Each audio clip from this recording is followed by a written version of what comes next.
چلیے آج کے اس تجزیے کی شروعات کرتے ہیں۔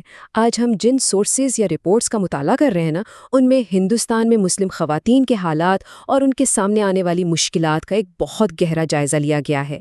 ان رپورٹس کا دعویٰ ہے کہ ایک پراپر منصوبہ بند طریقے سے لوگوں کو حاشیے پر یعنی مارجن پر دھکیلا جا رہا ہے۔ لیکن اچھی بات یہ ہے کہ ان ذرائع نے صرف مسئلے نہیں گنوائے بلکہ آگے بڑھنے کا ایک پورا روڈ میپ بھی پیش کیا ہے۔ قانونی، سماجی اور مالی خود مختاری کیسے حاصل کی جائے یہ سب کچھ بتایا گیا ہے۔ تو آئیے بالکل ایگزیکٹلی وہی دیکھتے ہیں جو ان ڈاکیومنٹس میں بیان کیا گیا ہے اور سمجھتے ہیں کہ آخر یہ سورسز آگے کے لیے کیا پیغام دے رہے ہیں۔ اب دیکھیے ان دستاویزات میں ڈر اور بے بسی کی ایک ایسی تصویر سامنے آتی ہے جو واقعی سوچنے پر مجبور کر دیتی ہے۔ سورسز اس بات پر بہت زور دیتے ہیں کہ گاؤں اور دیہاتی علاقوں میں جو کچھ ہو رہا ہے وہ اکثر دنیا کے سامنے آتا ہی نہیں۔ مطلب ایک عجیب سی خاموشی چھائی ہوئی ہے جہاں اچانک بنا کسی نوٹس اور بنا کسی ٹھوس وجہ کے سیدھا بلڈوزر آ جاتے ہیں۔ رپورٹس کہتی ہیں کہ اچانک سے دکانیں بند کروا دی جاتی ہیں، زمینوں پر قبضے ہو جاتے ہیں اور جو بیسک ضروریات ہوتی ہیں ان تک رسائی روک دی جاتی ہے۔ اور پتہ ہے کیوں؟ کیونکہ وہاں نہ کوئی کیمرہ ہے اور نہ ہی کوئی میڈیا کوریج۔ یہ ایک ایسی خاموش ناانصافی ہے جسے ان رپورٹس نے بڑی تفصیل سے ہائی لائٹ کیا ہے۔ اس تجزیے کا ایک بڑا جذباتی اور مرکزی حصہ اس بات پر ٹکا ہے کہ گو رکشا یعنی گائے کے حفاظت کے کانسیپٹ کو ایز پر سورسز ایک ہتھیار کے طور پر استعمال کیا جا رہا ہے۔ ان ڈاکیومنٹس میں صاف لکھا ہے کہ اس پاک جانور کے نام پر ایک پورا آرگنائزڈ سسٹم بن چکا ہے جس کا مقصد صرف خوف پھیلانا اور کمزور طبقوں پر جھوٹے مقدمات داخل کرنا ہے۔ یہ جو الفاظ ہیں یہ ڈائریکٹلی ان مسلم ماؤں کی بے بسی اور دکھ کو ظاہر کرتے ہیں جنہیں اس نظام کا نشانہ بننے کا دعویٰ کیا گیا ہے۔ اور ہاں، یہ سبھی دعوے محض ہوا میں نہیں ہو رہے۔ ذرائع نے بالکل اسپیسیفک واقعات کا حوالہ دیا ہے، جیسے 2019 کا CAA قانون، ہریانہ کی نوح ٹرین والا واقعہ، گجرات میں حلال وینڈرز کو ہٹانا، بنگال میں ووٹر لسٹ سے نام کاٹنا اور جھارکھنڈ میں تبریز انصاری کا کیس۔ ان تمام انسیڈنٹس کو جوڑ کر ٹیکس صرف ایک نتیجہ نکلتا ہے کہ اب عام زندگی گزارنا یا گھر سے باہر نکلنا کوئی بنیادی حق نہیں رہا بلکہ یہ خطرہ بن گیا ہے۔ ان حالات کی جڑ کو سمجھنے کے لیے دستاویزات میں دو مختلف نظریوں کا ایک کمپیریزن پیش کیا گیا ہے۔ ایک طرف ہندوازم ہے جسے مواد میں شانتی، انصاف اور صبر کا مذہب بتایا گیا ہے، جسے کروڑوں لوگ محبت سے فالو کرتے ہیں۔ لیکن دوسری طرف ہندوتوا کا ذکر ہے جسے رپورٹس ایک سیاسی ایجنڈا قرار دیتی ہیں۔ ان ذرائع کے مطابق ہندوتوا یہ کلیم کرتا ہے کہ یہ زمین اسٹرکٹلی صرف ایک مخصوص طبقے کے لیے ہے اور باقی سب باہر والے ہیں۔ یہ ڈسٹنکشن بہت اہم ہے کیونکہ سورسز یہی پوائنٹ آؤٹ کر رہے ہیں کہ یہ جو سیاسی سوچ ہے یہی ان موجودہ حالات کی اصل بنیاد ہے۔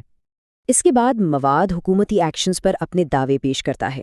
اب ان پوائنٹس کو نیوٹرلی دیکھنا ضروری ہے جو ان سورسز نے پوائنٹ آؤٹ کیے ہیں۔ پریاگ راج، کانپور اور دلی میں ہونے والی بلڈوزر کاروائیاں ہوں، لو جہاد کے نام پر بننے والے قانون ہوں، یوپی میں 10,000 مدرسوں کا سروے ہو یا وہاں کی وزیر اعلیٰ کا 80 مقابلہ 20 والا بیان، دستاویزات کا کہنا ہے کہ یہ سب الگ الگ واقعات نہیں ہیں بلکہ ان ایکشنز اور بھاشنوں سے باقاعدہ مینوفیکچرڈ ہیٹ یعنی ایک منصوبہ بند نفرت کا ڈھانچہ بنایا گیا ہے۔ لیکن رکیے، یہاں آ کر یہ تجزیہ دکھ اور مایوسی پر ختم نہیں ہو جاتا۔ یہاں سے ان مضامین کا رخ ایک بہت ہی طاقتور اور پریکٹیکل راستے کی طرف مڑتا ہے۔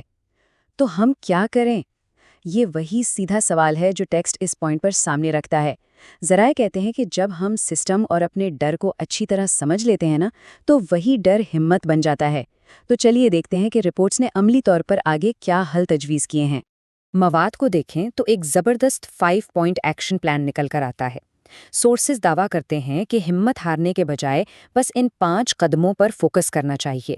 پہلا سٹیپ، خود کو اور اپنی بچیوں کو پولیٹیکل حالات سے باخبر رکھنا تاکہ ڈر ختم ہو۔ دوسرا، قانونی علم یعنی لیگل نالج حاصل کرنا۔ تیسرا، ایک مضبوط کمیونٹی بنانا۔ چوتھا، تعلیم ہر حال میں جاری رکھنا۔ اور پانچواں، سب سے اہم، مالی آزادی یعنی فائنینشیل انڈیپینڈنس۔ آئیے اس ایکشن پلان کے اہم حصوں کو تھوڑا اور ڈیپلی سمجھتے ہیں۔ اس روڈ میپ میں قانونی جانکاری والے حصے میں سال 2024 کا ذکر بہت اہم ہے۔ رپورٹس اس بات پر ہائی لائٹ کرتے ہیں کہ 2024 میں سپریم کورٹ کی طرف سے ایک بڑا اہم فیصلہ آیا تھا۔ ذرائع سمجھاتے ہیں کہ اس فیصلے کے بعد किसी भी घर को अचानक, बिना ठोस वजह और बिना मुनासिब नोटिस के बुलडोजर से गिराना बुनियादी तौर पर इल्लीगल यानी गैर कानूनी बन चुका है। टेक्स्ट हमें ये बताना चाहता है कि अगर कानून की सही जानकारी हो तो वो सच में एक मजबूत ढाल बन सकता है। अब कानून तो है, लेकिन ऐसे प्रैक्टिकली कैसे यूज़ किया जाए? यहाँ ये नंबर 15 बहुत काम का है। ज़राए वाज़ेह तौर पर हिदायत देते हैं कि अगर ऐसी कोई बुलडोज़र की आफत सामने आए तो बिना डरे अपना कानूनी हक मांगना है।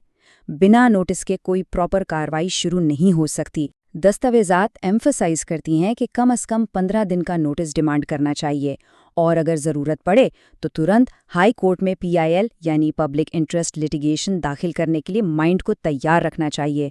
ये एक बहुत ही प्रैक्टिकल डिफेंस मैकेनिज्म है जो सोर्सेज बताते हैं। कम्युनिटी बिल्डिंग वाले पॉइंट पर सोर्सेज ने एक बड़ा दिलचस्प लफ्ज़ इस्तेमाल किया है, डिजिटल गोरक्षा। उन्होंने इस लफ्ज़ को एक बिल्कुल ही नया और प्रैक्टिकल मीनिंग दे दिया है। इनके मुताबिक इसका मतलब है ख़वातीन का अपने ही इलाके में एक मजबूत व्हाट्सएप नेटवर्क बनाना। देखिए, जब औरतें अकेले होती हैं तो ज़ाहिर है कमज़ोर महसूस करती हैं, लेकिन जब वो इस तरह डिजिटल ग्रुप्स में जुड़ी हों और सेकंड्स में एक दूसरे को इन्फॉर्मेशन पास करें तो वो मिलकर एक सॉलिड हिफाजती ढाल बन जाती हैं। ये मॉडर्न ज़माने की कम्युनिटी डिफेंस की एक बेहतरीन मिसाल टेक्स्ट में दी गई है। अब आते हैं तालीम पर, जहां ज़राए का पैगाम बहुत ही सख्त और क्रिस्टल क्लियर है। इल्म छीनना मुश्किल है। रिपोर्ट्स कहती हैं कि मान लीजिए हालात ख़राब हैं, स्कूल्स या मदारिसों पर ताले लग गए हैं, तब भी सीखना रुकना नहीं चाहिए। आज के इस डिजिटल दौर में जहां यूट्यूब और इंटरनेट पर मुफ्त तालीम अवेलेबल है, वहां नॉलेज हासिल करने के ऑप्शंस हर जगह मौजूद हैं। टेक्स्ट का वाज़े मानना है कि ऐसे दौर में अनपढ़ रहना मजबूरी नहीं बल्कि एक चॉइस है, और तालीम ही वो हथियार है जो सबसे ज़्यादा ज़रूरी है। यहाँ हमें दो अलग अलग सिचुएशंस का मुवाजना देखने को मिलता है। एक तरफ वो ख़वातीन हैं जो आर्थिक तौर पर दूसरों पर डिपेंड करती हैं, चाहे वो मर्द हों या हालात। टेक्स्ट कहता है कि ऐसी औरत सिस्टम के खतरों में आसानी से घिर जाती है। लेकिन दूसरी तरफ है आर्थिक आज़ादी। ज़राए दावा करते हैं कि जब औरत फाइनेंशियली इंडिपेंडेंट होती है, जब उसके अपने हाथ में पैसा और हुनर होता है, तो इज्जत और ताकत दोनों उसके पास होती हैं। जो औरत अपने बच्चों की फीस खुद दे, अपना घर खुद चलाए, उसे कोई आसानी से डरा नहीं सकता। यहाँ तक कि ताकतवर निज़ाम भी उसके आगे हिचकिचाते हैं। और इस फाइनेंशियल इंडिपेंडेंस को सीरियसली हासिल करने के लिए टेक्स्ट में डिज़ाइन इंडिया इनिशिएटिव के नाम से एक बड़ा ही प्रैक्टिकल हल पेश किया गया है। उन औरतों के लिए जो घर से बाहर नहीं जा सकती या जिनके पास कारोबार शुरू करने के लिए लाखों रुपए नहीं है, उनके लिए ये एक ज़बरदस्त रास्ता है। इस इनिशिएटिव में बेसिक से लेकर एडवांस्ड सिलाई की ट्रेनिंग, आसान हिंदी में वीडियो लेसन्स, बिजनेस और इंस्टाग्राम मार्केटिंग तक की तालीम और साथ में ऑफिशियल सर्टिफिकेट और कम्युनिटी सपोर्ट शामिल है। मतलब ये सिर्फ कोई बेसिक सिलाई का कोर्स नहीं है, सोर्सेज इसे माली आज़ादी और तहफ़्फ़ुज़ का एक पूरा अमली पैकेज मानते हैं। एक और दिलचस्प बात जो रिपोर्ट्स ने बताई है वो ये कि बिजनेस और खुद मुख्तारी का ये जो कॉन्सेप्ट है ना, ये कोई नया नहीं है। दस्तावेज़ात इस सोच को एक बहुत ही मजबूत तारीखी हवाले से जोड़ती हैं। यहाँ हज़रत खदीजा आरा की मिसाल दी गई है, जिन्हें सोर्सेज दुनिया की पहली कामयाब बिजनेस वुमन के तौर पर पेश करते हैं। इन रिपोर्ट्स का जोर इस बात पर है कि मुश्किल हालात में खड़ा रहना, कारोबार करना और हिम्मत दिखाना इस्लामी तारीख का एक अहम हिस्सा रहा है। ये रेफरेंस इसलिए दिया गया है ताकि ख़वातीन को एहसास हो कि कामयाबी और ताकत तो उनकी अपनी विरासत का लाजमी हिस्सा हैं। इन तमाम बातों का जो निचोड़ है वो एक बहुत गहरी फ़िलॉसफी में समेटा गया है। जब एक औरत तैयार होती है तो एक पूरी नस्ल तैयार होती है।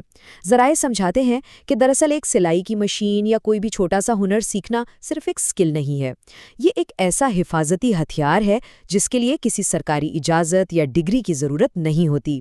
जब एक औरत फाइनेंशियली और मेंटली स्ट्रांग होकर खड़ी होती है ना, तो पूरा मोहल्ला बल्कि पूरी आने वाली जनरेशन उसके पीछे खुद ब खुद तैयार हो जाती है। हम अपना आज का ये तज्जिया इसी आखिरी और अहम सोच पर ख़त्म करते हैं। इन रिपोर्ट्स का मुताला करने के बाद ज़रा इस सवाल पर गौर करें। एक बुलडोज़र ईंट और पत्थर के घर को तो ज़रूर गिरा सकता है, लेकिन क्या वो उस हिम्मत, उस जिद्दोजहद और उस हिफाजती ढाल को तोड़ सकता है जिसे माली खुदमुख्तियारी, कानूनी समझ और बेहतरीन तालीम ने मिलकर बनाया हो? फराहम करदा मवाद का पैगाम बिल्कुल साफ और इनकरेजिंग है। ऐसी आज़ाद और मजबूत बुनियाद को कोई भी गैर मुनसिफाना सिस्टम हिला नहीं सकता। اس تجزیے کو دیکھنے کا بہت شکریہ۔ ہمیشہ سیکھتے رہیے اور اپنے حق کے لیے باخبر رہیے۔